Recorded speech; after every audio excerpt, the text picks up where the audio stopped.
საფუძველი და მიზნები თითქმის ერთ და იგივე არის რაღაცნაირად. აი მიზანი რა არის აშკარად ჩანს, ხო ისინი ელაპარაკებიან ერთგვარად საქართველოს მოსახლეობას, ანუ ცდილობენ საქართველოს მოსახლეობა შეიყვანოს შეცდომაში. იმასთან დაკავშირებით თუ რა ხდებოდა 2008 წლის აგვისტოში, ხა იქ მოყავთ რეზოლუციის ასპექტი და ასე შემდეგ, იმ რეზოლუციაში ბევრი რამ წერია. და არაფერზე აქცენტს არ აკეთებენ არც ეთნიკურ წმენდაზე, არც ესკალაციაზე, არც რუსეთის ქმედებებზე, თუნდაც იგივე 7 აგვისტოს. ეს ყველაფერი ხდებოდა საქართველოს საერთაშორისო აღიარებული საზღვრების ფარგლებში. და ეხლა თუ და ჩვენ გვახსოვს კიდე წულუკიანის კომისია, რომელიც ამ პროცესებს აფასებდა, ანუ ამათი მიზანმიმართული, ასე ვთქვათ, პოლიტიკა და რიტორიკა, რომელიც ორიენტირებული არის იმაზე, რომ საქართველოს როლი, ასე ვთქვათ, უფრო დაუახლოვონ არა როგორც ქვეყანას, რომელსაც თავს დაესხნენ და რეალურად ტერიტორიები წაართვეს და ეთნიკური წმენდა მოუწვეს, არამედ ქვეყანას, რომელმაც რაღაცა ვიწრო ინტერესებიდან გამომდინარე აგრესია წამოიწყო და მე ამას გაუსწორდა ძლევამოსილი სახელმწიფო. გასცა სამართლიანი პასუხი, ასე ვთქვათ. აი ესეთ მდგომარეობაში გვაყენებენ და ასევე ითხოვენ ჩვენგან, რომ ბოდიში მოუხადოთ რეალურად ტერს, რომელიც არის საქართველოს სახელმწიფოებრიობის მოსპობისკენ ორიენტირებული. ანუ აი ეს გამოსწვივის ხა ამათი კომენტარებიდან ეს არის ამოცანა რეალურად, რომ ეს ყველაფერი მაამებლად ემსახურებოდეს რუსეთის ინტერესებს, ესენი ყველანი ემსახურებიან რუსეთის ინტერესებს და რუსეთის ორბიტაზე საქართველოს დაბრუნების ინტერესებს. ეხლა საქართველოს მოსახლეობას, რა თქმა უნდა, გარდა იმისა, რომ ესენი უკვე არაერთი წელი არის ზიზღს თესავენ და საქართველოს მოსახლეობის ქართველი ხალხის გახლეჩვით არიან დაკავებული და ამ გახლეჩილ სეგმენტებს შორის ზიზღის და შიშის დათესვით არიან დაკავებული. ჩვენ ამ ქართულ ხალხს უნდა დავეხმაროთ რეალურად, რომ ანუ კრიტიკული კითხვები დავსვათ, ხო? რეალურად რას ემსახურება ეს ყველაფერი, რისთვის აკეთებენ? ანუ განა ეს განცხადებები, რომელიც ახლა დღეს გააკეთეს, ან თუნდაც წინა დღეებში აკეთებდნენ, ან მანამდე გააკეთეს და მთელი ეს პერიოდი აკეთებენ წლების განმავლობაში. განა ეს აძლიერებს საქართველოს? ანუ საქართველოს აძლიერებს თუნდაც UM3-ის თვალსაწიერში, ანუ რუსეთის წინააღმდეგ მედეგობაში გვაძლიერებს. თუ როგორ არის? ან იგივე ის რიტორიკა, რომელიც მიმართულია ჩვენი პარტნიორებისადმი, რომელთა მხარდაჭერის და მტკიცე მხარდაჭერის შედეგი იყო ჩვენი ბიჭების თავგანწირავსთან ერთად. იმ მხარდაჭერის შედეგი იყო, რომ ჩვენ სახელმწიფოებრიობა შევინარჩუნოთ 2008 წელს და რუსეთმა არ დაიპყრო საქართველო. რისი შედეგი იყო ეს? ხომ არ არის ამაზე პასუხი ნეტა საჭირო, რომ მოვთხოვოთ ქართული ოცნების წარმომადგენლებს, რამ შეაკავა რუსეთი, რატო არ შემოვიდა ბოლომდე, რაში იყო საქმე? ხო? ანუ თითქოს თქვენ ამბობთ, რომ ამ პერიოდის შეფასებისას აუცილებელი არის რაღაც სრულ სურათზე აქცენტი. რა საკვირველია? თქვენ ახსენეთ რეზოლუცია და აი წლების განმავლობაში ასევე ისმის ამასთან დაკავშირებით შეფასება, რომელსაც ახლა ოცნება რაღაც როგორც თქვა კოზირს ისე იყენებს და გასაგებია რომ აქ სამიზნე არის წინა ხელისუფლება, რომ აი უნდა მოხდეს არა მხოლოდ მეხუთე მუხლზე აქცენტი, არამედ რაღაცა მეოთხე, მეექვსე მუხლების რაღაც საერთო კონტექსტში გააზრება, მათ შორის იმ რეზოლუციის თავის დროზე სხვა შორის რუსები არ დაეთანხმნენ. რა საკვირველია და სხვათა შორის რეზოლუცია და იმის მერე კიდე იყო ბევრი სხვა, ასე ვთქვათ, გამოძიება ჩატარებული, რომელმაც დაადგინა რუსული ჯარის დანაშაული ქართული ხალხის წინაშე და ეთნიკური წმენდა და ასე შემდეგ და ბევრი სხვა ნიუანსია კიდე ამ სიღრმეებში რო არ წავიდეთ. ჩვენმა მოსახლეობამ ამას ყველაფერს უნდა შევხედოთ, ასე ვთქვათ, მთლიანობაში, ხო? პოლიტიკური ამოცანა აქვს ამ კომენტარებს, თქვა. ამოცანა არის ის, რომ ამ ტექსტებს, მის ტირაჟირებას, როგორ ფიქრობთ, იმიტომ რომ სხვა შორის თქვენ ახსენეთ, რომ კრიტიკულად შევაფასოთ და დღეს ვისმენდი, რომ ქართული ოცნების წარმომადგენლები ადგილზე ხელისუფლების წევრები ამბობდნენ, რომ აი მედიასაც მოუწოდებდნენ, რომ თქვენ შეხედეთო კრიტიკულად, თქვათ, იმ პოზიციას, რასაც ავრცელებენ. ყველა ფერზე კრიტიკულად შეხედვა ვფიქრობ, რომ მნიშვნელოვანია. მართლაც და ამავდროულად აი სწორედ ამ კრიტიკული შეხედვის ერთ-ერთი გამოვლინებაა ის კითხვა, თუ რა ამოცანას შეიძლება ისახავდეს იმგვარი შეფასებები, რომელსაც იტირებს შემდეგ ცხინვალი და არის თუ არა ეს ესე, რომ ცხინვალი დამოუკიდებლად მოქმედებს და როგორც დღეს კობახიძემ თქვა, მე არ ვილაპარაკებ მათზე, იმიტომ რომ არ არსებული ხო, აბა ბოდიშს ვისუხდით, თუ არ არსებული, ანუ ვისუხდით ბოდიშს. ანუ თუ არ არსებული, ეხა ეს ცოტა საზოგადოება როგორც ჩანს გაწიწმატებულია, მაგათ აქვს შიგნით სიგნალები, რომ მათ მხარდამჭერებსაც არ მოწონთ ამათი რიტორიკა, იმიტომ რომ ქართული ოცნების მხარდამჭერების ძალიან დიდი ნაწილი მესემინდა მჯეროდეს ეხლა კი არიან იქ ვიღაცები, ვინც გამორბიან საკრებულოებთან და ასე შემდეგ და დიდება პუტინსო გაიძახიან, მაგრამ ესენი არიან ძალიან ერთეული შემთხვევები. მაგრამ მათი მხარდაჭერების უმეტესობას ჯერა რომ საქართველოს მართალი იყო და საქართველოს არ არის აგრესორი და საქართველოს იცავს თავის ეროვნულ ისტორიულ ინტერესებს და იმ საკუთარი მიწაწყალს, რომელსაც 10,000-ობით და 100,000-ობით ქართველი შეეწირა ისტორიის განმავლობაში. ეს მათმა მხარდამჭერებმა იციან, ამათ იციან რომ მათ მხარდაჭერებს არ მოწონთ ეს რიტორიკა, ეს პრორუსული რუსოფილური რიტორიკა და ეს რომ ვიწრო პარტიული ქართული ოცნების და ბიძინა ივანიშვილის თვითგადარჩენის რიტორიკა რო არის, რომ როგორმე ახლა მიუხედავად იმისა, რომ რუსეთი დასუსტებულია და უკიდურესად დასუსტებულია, როგორც არასდროს არ ყოფილა და ამ რუსეთის დასუსტების პირობებში საქართველოს ყოველთვის ძლიერდებოდა ხოლმე და იბრუნებდა თავისი ასე ვთქვათ, სათანადო ადგილს და მეტი თავისუფლება და მეტი დამოუკიდებლობის შეძენის შესაძლებლობა ჰქონდა, ეხლა ჩვენ მიუხედავად იმისა, რომ რუსეთი სუსტდება, კიდევ უფრო ვასუსტებთ ჩვენ თავს და კიდევ უფრო მეტად მივექანებით ამ პოლიტიკური ძალისხმევით რუსეთის ორბიტისკენ. და რატო ხდება ეს? რატო არ ძლიერდებით პირიქით, რატო არ მივისწრაფით, რომ ჩვენი მეგობრების და ჩვენი მუდმივი პარტნიორების, ვინც მუდმივი მტკიცე მხარდაჭერით გამოირჩევიან ჩვენს მიმართ, მათთან ურთიერთობებს რატო ვაფუჭებთ? რატო არ ვაძლიერებთ ამ თანამშრომლობას და ამ ასე ვთქვათ დემოკრატიულ სამყაროსთან, რატო არ ვართ ახლა უკიდურეს ასე ვთქვათ სიახლოვეში? ხო? მაშინ როდესაც თელმა სამყარომ, თელმა დემოკრატიულმა სამყარომ 2008 წლისგან განსხვავებით ძალიან კარგად დაინახა. ეხლა მით უმეტეს 2022 წლის უკრაინაში შეჭრის მერე რუსეთის, თუმცა 2014-შიც კარგად დაინახა და წლებია უკვე საუბრობენ, რომ მათ აბსოლუტურად არასწორი წარმოდგენები ჰქონდათ თუ რას აპირებდა რუსეთი და რას წარმოადგენდა რუსეთი. ეხლა როდესაც ეს უამრავი ამდენი ხელშემწყობი ფაქტორია, რომ საქართველოს იყოს ძლიერად პოზიციონირებული და საერთაშორისო აი ამ საერთო უსაფრთხოების ასე ვთქვათ არქიტექტურის ნაწილი იყოს, რას აკეთებენ პირიქით, ანუ ყველაფერს, რასაც ლაპარაკობენ, აძლიერებს სეპარატისტულ რეჟიმს, მათ რიტორიკას აძლევს მათ საბაბს და საფუძველს, რომ ილაპარაკო, რომ საქართველოს დაესხა თავს თურმე და ეთნიკური წვენდა საწავიდა, ეს ჩვენი ბიჭების თავგანწირვა საწავიდა, ანუ ვერ გავიგე, ეს ყველაფერი, ანუ და სწორი კომენტარი იყო, ანუ ქართულ ხალხს დაესხნენ, საქართველოს მოსახლეობას დაესხნენ ჩვენი ბიჭები თავს, თუ როგორ არის ეს ამბავი. ანუ თავდაყირა აყენებენ ყველაფერს, ეს უნდა დავანახოთ ჩვენ. პასუხისმგებლობის აღიარებამდე მიდის ეს განცხადებები, ანუ ამის ან რევიზიის აუცილებლობა მოჩანს იმის თვალისწინებით, რაზეც ვთქვათ საუბრობს ქართული რუსეთის ინტერესებში არის, რომ მან თავისი როგორც აგრესორის, ეს ბოროტე აგრესორის იმიჯი შეცვალოს, რასაც ისინი პუტინი და რუსული რეჟიმი მუდმივად ცდილობს, რომ შეცვალოს, ასე ვთქვათ, იმ იმიჯით, რომ თითქოს რუსეთი არის პატარა ხალხების გადამრჩენელი და თითქოს იქ ერების გადამრჩენელი და კეთილსინდისიერი და კეთილშობილი მებრძოლი ბოროტი დასავლური ძალების წინააღმდეგ. ეხლა ბოდიში, მაგრამ პროპაგანდისტულად გიტლერიც იგივეს აკეთებდა 39 წელს პოლონეთში, რომ შეიჭრა გერმანიის საზოგადოებაში, გაავრცელეს ინფორმაცია, რომ პოლონეთი შეიჭრა გერმანიაში და ამიტომაც იბრძვის ახლა გიტლერი, რა ქვია, გერმანია პოლონეთთან. ესეთი პროპაგანდისტული ნარატივები არსებობდა. და ეს პროპაგანდა ჩვეულებრივი, ასე ვთქვათ, ახალი მოგონილი კი არ არის, ამას კი არ მოუგონია ბიძინა ივანიშვილს და კობახიძეს კი არ მოუგონია, ეს ამ პუტინს კი არ მოუგონია. ეს არის კლასიკური პროპაგანდისტული, ასე ვთქვათ, ხრიკები და ტექნიკები, რომელსაც მოძალადეები ზოგადად იყენებენ. ზოგადად, როგორც ქვეყნების დონეზე, ასევე ჩვეულებრივი ადამიანის საყოფაცხოვრებო ცხოვრებაში. დავით, აი დღეს სხვათა შორის კობახიძე დღეს კიდევ ერთხელ იყო კითხვის ადრესატი, რომელიც რუსეთის მტრობას შეეხებოდა. ჩვენ ვნახეთ ის როგორ რეაგირებს ამ კითხვაზე. ამბობს, რომ თქვენ გინდათ რომ მიიღოთ რუსულ მედიაში ჰედლაინი, რომ მე ვამბობ, რომ რუსეთი მტერია და სხვათა შორის აი თქვენ პროპაგანდა ახსენეთ და აი 2023 წელსაც უპასუხა მან ამ კითხვას ინფორმით, რომ თუ არის თუ არა მტერი რუსეთი და მაშინ თქვა ესეთი რაღაც, რომ თუ ეხლა მინდა რომ ზუსტად მოვძებნო, როგორ თქვა, თუ მტერი ხარ, მაშინ აიღე იარაღი და ისროლე.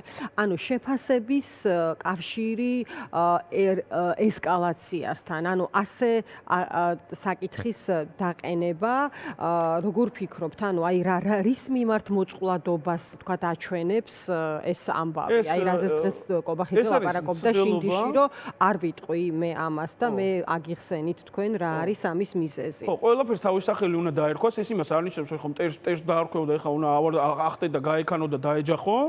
სულს, ანუ ეს არის და 2023-ში ამბობდა, რომ აი ეს კითხვა ამას რომ ისვამთ რუსეთი არის თუ არა მტერი და რომ იცდილობთ რომ მიიღოთ ჩემი პასუხი, ეს ამაზე მიუთითებს ის რომ ქვეყანაში მუშაობს გლობალური ომის პარტია, ხო გახსოვთ Deep State-ამდე რაზეც იყო ხოლმე. ხო, ეს ზოგადად ეს შეფასებები და ეს კომენტარები შეურაცხმყოფელი არის პირველ რიგში მათი მხარდამჭერების, რომელსაც ნაცარსაყრიან თვალში ეს საერთოდ კომენტარს არ იმსახურებს, მაგრამ აქ არის მცდელობა იმისი, ფაქტი არის, რომ ესე იგი წარმოაჩინო, რომ თუ ყველაფერს თავის სახელი დაარქვი, რომ შენ ამითი თითქოს ესკალაციას ახდენ. ამითი ესკალაცია არ ხდება. მტერი მტერია და საქართველოს მოსახლეობამ უნდა იცოდეს მტერი სად არის, რა არის, რა საფრთხეებია, რა რისკებია და როგორ მემზადებით ამ მტერთან გასანკლავებლად.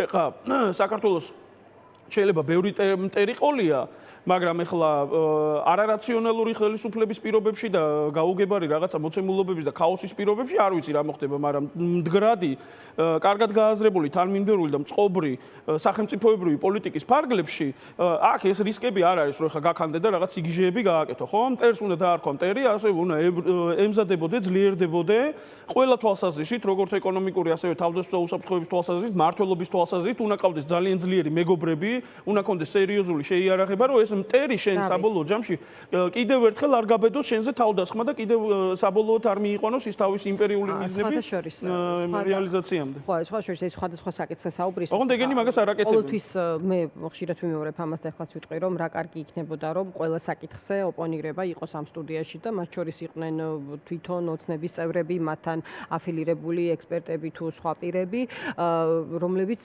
ყველა ფერზე საპირისპირო თქვა არგუმენტების ურთიერთგაცვლა მოხდება. ანუ ამ ბევრ საკითხზე ხშირად ვთქვამთ ხოლმე, რომ მათი პასუხისმგებლობა მეტია, ვიდრე თქვა სხვისი ექსპერტის ან სხვა პირის ან ანალიტიკოსის, რომელიც ამა თუ იმ საკითხს აფასებს შესაბამისად, არ ვიცი ეს რამდენად არის თქვენთვის დამაკმაყოფილებელი პასუხი და სხვათა შორის დავით თქვენ ახსენეთ სისუსტე, ხო? და აი ამ სისუსტეს როგორ ყიდის ოცნებაში, აი დასუსტება ახსენეთ და ამას ოცნება ამას არ აღიარებს პირიქით ამბობს, რომ ამ პერიოდის განმავლობაში თქვა ქვეყანა გაძლიერდა ასე ეკონომიკურად და ამას როგორ ყიდის ის ქვეყნის შიგნით, ანუ მრავალი დანიშნულების არის ეს განცხადება. ამას უკვე ყიდის, ამას ვეღარ ყიდის, ანუ ამას უბრალოდ პირში აჩრის ადამიანებს, ქართულ ხალხს, ესე თვალებში აყრის, ოღონდ ძალით უჭირავს. ეხლა ძალაზე დგას ქართული ოცნება და ეს რეჟიმი ძალაზე დგას და არა მხარდამჭერებზე. მათი მხარდამჭერების რიგები, იმიტომ რომ მცირდება რეალურად, იმიტომ რომ ეს ადამიანები ხედავენ, რომ არანაირად ეს ქვეყანა არ გაძლიერებულა, თავიდან რაც იყო ტენდენციები ევროპასთან დაახლოების, იქ ბაზარი გაიხსნა, ასოცირების ხელშეკრულება იყო და მთელი რიგი ტენდენციები უვიზო მიუსვლა მივიღე და ასე ეს ყველაფერი ნაგავში ჩაიყარა, წყალში ჩაიყარა, ეს ყველაფერი რევერსიულ ასე ვთქვათ, პროცესში იმყოფება, ეს ყველაფერი შეიძლება ჩვენ დავკარგოთ. ასევე მოხდა ევროპული ბაზრისათვისება რეალურად, ვიზა ლიბერალიზაციის რეალურად გამოყენება სახელმწიფოებრივ დონეზე მოხდა. იმ სიკეთეების, რაც მივიღეთ, იმ ტენდენციების შედეგად, რომელიც პირველ რამოდენიმე წელში შეიქმნა, მოხდა, არ მოხდა. დასავლელ პარტნიორებს დავშორდით, ძლიერი მეგობრები ყავს კიდე შეხედონ, აბა რომელი ქვეყნები են, ვისთანაც ესენი მეგობრობდნენ, დადიან და ეხუტებიან, ასე ვთქვათ, ხო? ის ქვეყნები ჩვენს ტერიტორიულ მთლიანობას, სუვერენიტეტს დამოუკიდებლობას ხარს არ უჭერენ, არანაირი განცხადებები არ კეთდება. აბსოლუტურად. და ის ქვეყნები, რომლებიც რეალურად მუდმივად ჩვენი მხარდამჭერები არიან და გვერდზე გვიდგანან და ჩვენი ამ თუნდაც უახლოესი ისტორიის დამოუკიდებლობის პერიოდში უკიდეგანო დახმარებით იყვნენ როგორც ფინანსური მატერიალი, ასევე საექსპერტო და ცოდნა და გამოცდილების გაზიარებით, პოლიტიკური მხარდაჭერით და ასე შემდეგ. ამ ქვეყნებს უყველას დაუპირისპირდნენ, ნახეთ როგორ ლანძღავენ და ასე ვთქვათ, სიბინძურეებს ლაპარაკობენ ჩვენი პარტნიორების მიმართებით, ვინც რეალურად ჩვენს გვერდით უნდა დადგეს, ვის გამოც ჩვენ მარტო არ უნდა ვიყოთ. და ანუ თუ ლაპარაკობენ, რომ საქართველო არის პატარა ქვეყანა და რუსეთი ძლიერი არის და ამიტომ ჩვენ მეტი პასუხისმგებლობა გაქვს, რომ ფრთხილები უნდა ვიყოთ. ეს სიფრთხილე არ გამოიხატება იმაში, რომ ჩვენ გვერდით, ასე ვთქვათ, ძლიერი სამეგობრო იყოს და პარტნიორები ყავდეს ძლიერი და ეს ადვილი არ იყოს ჩვენთვის, ასე ვთქვათ, რავი, ჩვენ საქართველოსთან მიმართებაში რაღაც აგრესიაზე საუბარი ან ასე შემდეგ, ხო? ანუ ეს რისკები დაბალი რო იყოს. სად არის უსაფრთხოების კონცეფცია?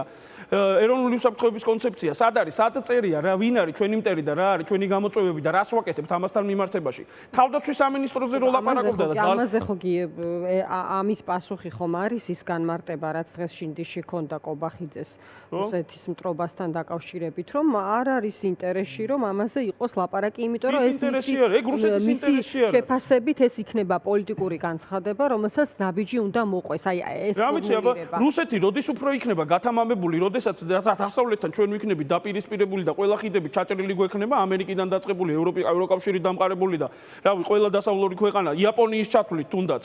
ანუ და ჩინეთთან რო ვიქნებით დალაგებული და ირანთან რო ვიქნებით დალაგებული, ასე ვთქვათ, არ ვიცი ეგ რა დალაგებაა კიდე, მაგრამ ანუ ამ შემთხვევაში უფრო არ იქნება რუსეთი გათამამებული, რომ ჩვენ შემოგვიტიოს.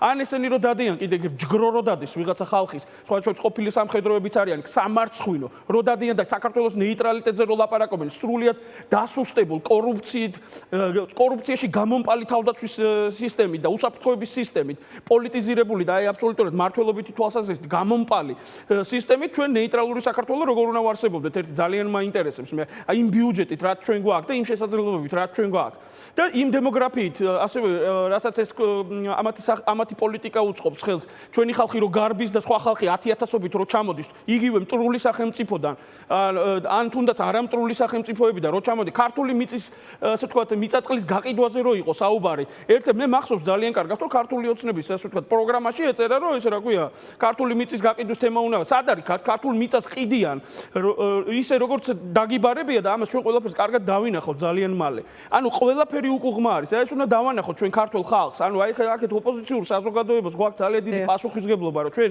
აი ამ პროპაგანდას შევებრძოლოთ არა მხოლოდ იმითი რომ ასე ვთქვათ გავბრაზდეთ და ეს ბრაზი გამოვხატოთ არამედ შინაარსი უნდა ჩამოვიყალიბოთ ანუ ეს შინაარსით უნდა შემოვიდეთ აი ეს ქცევა უნდა ცოტა გადავასხვაფეროთ და დავიწყოთ დიალოგი ჩვენ იგივე მათ ხალხამჭერებთან იგივე ნეიტრალურ საზოგადოებასთან რომელიც აი ესე შიშში ამყოფებს ეს რეჟიმი და ამ ადამიანებს დავანახოთ ვინ არიან ესენი რეალურად იმიტომ რომ ესენი არიან თაღლითები აი როგორც თაღლით ისე დგას ერთი მეორე მესამე და მეოთხე და გველაპარაკებიან რაღაცა კარაგმები და რაღაცა ასე ვთქვათ ციტატებით თუ რაღაცა პრინციპებით რომელიც არაფერში არ წერია საერთოდ და ამოგლეჯილი არის მთლიანი სურათიდან და შეცდომაში შეყავთ ადამიანები ეხა აგერ გმირის შვილი საუბრობდა ხო ჩვენი გმირის შვილი საუბრობდა გმირის მეუღლე ემიგრაციაში არის გაქცეული ღმერთო ჩემო და რას მელაპარაკებიან რა ძლიერ სახელმწიფოზე არის ლაპარაკი და ქალი გადახვეწილი და ესეთები ყავს 10,000-ობით 100,000-ობით და იმ ადამიანებს წაართვეს არჩევანის უფლება კიდე და ქვეყანაში ჩამოსვლის სტიმულს უკლავენ როგორმე არ ჩამოვიდნენ და აქედან ვინც გასაქცევია ოღონდ გაიქცეს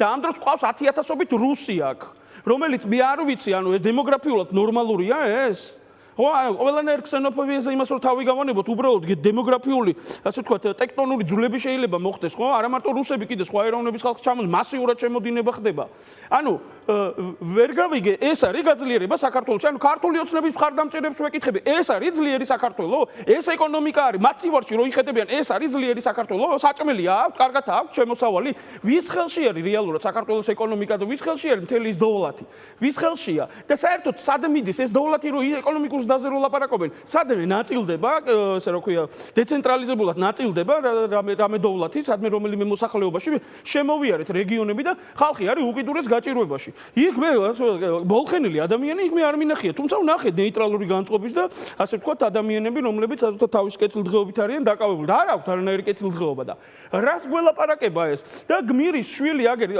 ძალიან ამაღელვებელია ახალგაზრდა გოგონა საუბრობს მე კარგად არ მესმოდა მაგრამ მივხვდი რომ რეალურად საუბრობს რომ გაოგნებული და გაოცებული არის ესეთი ქვეყნისთვის არ დაუხოცია იმ ხალხს არ შეუწირია იმ ხალხს თავისი თავი ის ხალხი ის ბიჭები როდესაც თავს წირავდნენ არა მარტო შინდისის გმირები გიორგი ანწუხელიძე იქნება ეს თუ სხვა ჩვენი გმირები და უამრავი გმირების ისტორიებია რომელიც ჩვენ არ ვიცით რეალურად და ეს ყველაფერი ამოსაწევია ეს ადამიანები თვალსაჩინოში როდესაც იბრძოდნენ მათ თვალსაჩინოში იყო რაღაცა ტიპის საქართველო თავისუფალი მდიდარი კეთილდღეობაში განვითარების გზაზე მყოფი საქართველო და ბედნიერი ქართველი ხალხი, ერთიანი ქართველი ხალხი, რომლებიც ერთიანად რაღაცა კარგი რეფორმების, კარგი მმართველობის პირობებში უმკლავდებიან გამოწვევებს, პრობლემებს, იმიტომ რომ ყოველთვის არის ქვეყანაში პრობლემები, ყოველთვის არის გამოწვევები, მაგრამ ამას უმკლავდებით და თან ვითარდებით და თან რაღაცა აზარტი გაგაჩენია, რომ ამ ქვეყნის შვილი ხარ და აქ ემსახურებია მოწოდებით ხარ სამხედრო, პოლიციელი, უშიშროების თანამშრომელი თუ ასე შემდეგ და ეხლა რა გვაქვს ჩვენ აქ? ეხლა გვაქვს მარაზმი და ეს მარაზმი მოიტანა ბიძინა ივანიშვილმა და ბიძინა ივანიშვილის თაღლით თურმე დაჯგუფება, რომელიც არის მოსაშორებელი ამ ქვეყნიდან და პირველ რიგში ქართული ოცნების მხარდამჭერების მიერ არის მოსაშორებელი. მათ უნდა დაინახონ ესენი ვინ არიან რეალურად. რომ ყველა მოგვატყუეს ამათმა. და ჩავყარეს აი ამ საშინელ დღეში, რომ ჩვენ ვართ ეხლა აი ამის მტკიცებაში, რომ ჩვენ ვართ თურმე მართლები რეალურად, რომ ჩვენი ტერიტორიები, ჩვენი 100,000-ობით ქართველი რო შეეწირა აი ამ საქართველოს აქამდე მოდანას, ესენი თურმე არის ესენი არის ოკუპირებული და ჩვენ გვიწევს ახლა მტკიცება იმის, რომ რუსეთი არის ოკუპანტი და ჩვენ არა ვართ აგრესორი. ანუ აი ეს უნდა დავანახოთ რა და აქ არის გამოსავალი აი პროპაგანდას ჯერ ესეთი ეს პროპაგანდა თავის ასე ვთქვათ ნელ-ნელა კარგავს ამ თავის გავლენას, მაგრამ ძალით შემოდიან, ძალაზე დგანან ეს. ამიტომ ეს ძალა ჩვენ ამათ უნდა წავართვათ, იმით რომ ქართველი ხალხი რეალობას და სიმართლეს თვალს გაუსწორებ და არ დავექვემდებარებით ამათ ძალის მიერ დღის წესრიგს. და ამას გავაკეთებთ მშვიდობიანად, აბსოლუტურად არაძალისმიერი მეთოდებით, ერთიანობით, სოლიდარობით და შეთანხმებით, რომ ერთი ხალხი ვართ ჩვენ. ამიტომ გვაქვს ჩვენ ეს კამპანია ერთი ხალხი, ერთი საქართველო, ერთად უნდა ვიცხოვროთ ყველამ, ჩვენი შვილები ერთად უნდა გაიზარდონ, ერთი წარსული გვაქვს, ერთი აწყო გვაქვს და ერთი მომავალი გვაქვს. ამას ვერანაირი ბიძინა ივანიშვილი და 100,000 ბიძინა ივანიშვილი ვერ შეცვლის. აი ამაში ვარ დარწმუნებული. დიდი მადლობა. მადლობა დაგემშვიდობები. დავით გუნაშვილი საუბრობდა დღის ამბების პირდაპირ ეთერში. ჩვენ